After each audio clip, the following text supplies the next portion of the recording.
Mimi ni mama wa vijana watatu, a single mother. Nimepitia changamoto nyingi sana za GBV. Na kama mama ukiwa single, wanaume wote ukuona takataka. Wanaona unahitaji, huwezi ishi bila mwanaume. Na kwa sababu sikusoma, nilifanya kazi za bar, nilifanya kazi nyingi. Lakini nashukuru sikuwa ingia katika hali ambao ningejaribu katika maisha. Nilikuwa tortured na wanaume na kutemwa na kuonekana malaya. Lakini mwisho wa siku kile kilikuwa kinafanya nifanye kazi kama zile. Nilikuwa nataka watoto wangu wasome kwa sababu mimi sikusoma. Na nina imani Mungu alinisaidia. Kufikia hapa nilipofika. Nimepitia mashirika mengi ambao nimekuwa nikitafuta usaidizi. Ni wapi nitapata kusimama niwe vile nilivyo kama mwanamke mwingine. Bahati nzuri nikiwa huku mitaani nazunguka nikiongea shida zangu na wenzangu, nikakutana na mama mmoja anaitwa Mumina. Akaniambia kuna shirika inaitwa GROOTS na huwa inasaidia watu, huwa inawapatia pesa za kujiboost. Lakini sasa wanataka mtu ambaye ako katika hali yako. Je, uko tayari kuingia? Nikamwambia niko tayari so long as ni pahali hamtaenda kusema aibu zangu, lakini nitawaeleza na nitaweza kufaulu. Niko tayari. Kwa hivyo tukaanza kutembea na Mumina. Mimi huwa najitolea kuongea na wamama wajikubali kama vile mimi nilijikubali.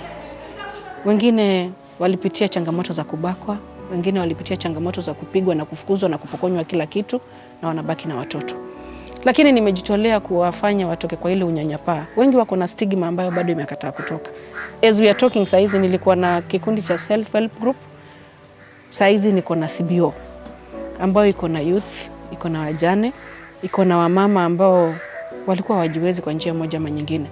Tunakoroga sabuni ya maji. Kwa sababu mimi maisha yangu nilipotoka kwa bar, nilianza kuzungusha sabuni na jiki mtaani, huku kwa car wash, huku kwa mahoteli. Napeleka asubuhi, jioni nachukua pesa. Nikaendelea tukafundishwa tie and dye.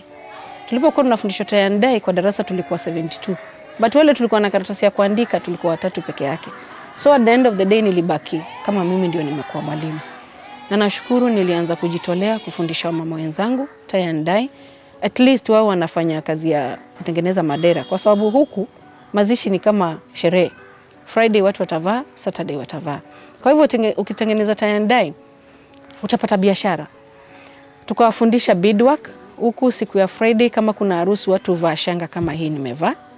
Kwa hivyo unakodisha per day 1000 full set. Najaribu kuwafundisha kutengeneza vikapu kama hiki, vitu vya mkononi, natengeneza rosaries za Catholic nikienda kanisani nauza. Kwa hivyo hakuna siku naweza kosa 200 ya kununua unga. Na nashukuru wamama wengi wamejikubali, especially the vulnerables. Niko na groups kwa sababu ile stigma, wengine ni survivors wa HIV, wanaogopa kuonekana na labda anaenda kuchukua dawa mbali na pale anaishi. Kwa hivyo inabidi awe na pesa ya kwenda fair kuchukua dawa pale anaishi.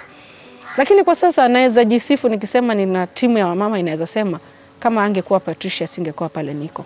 Kwa hivyo mimi nilipokutana na Mumina akaniambia crew, niliingia tukaingia mafundisho. Tulifundishwa kwa muda. And I thank God at the end of the day nilikuja kuwa mmoja wale wa kuingia katika kupewa Jasiri loan, Jasiri Funds. Tulipewa mkopo wa kwanza. Nashukuru mimi nilipewa wa kwanza nilianza na 50. Nilitumana vitenge Taveta, zingine Dar es Salaam na ile 50,000. Na nilipouza nilipata faida nikaweza kulipa ule mkopo wa kwanza ukaisha. Nimepata wa pili 65 na hakuna siku nilikosa kulipa mkopo.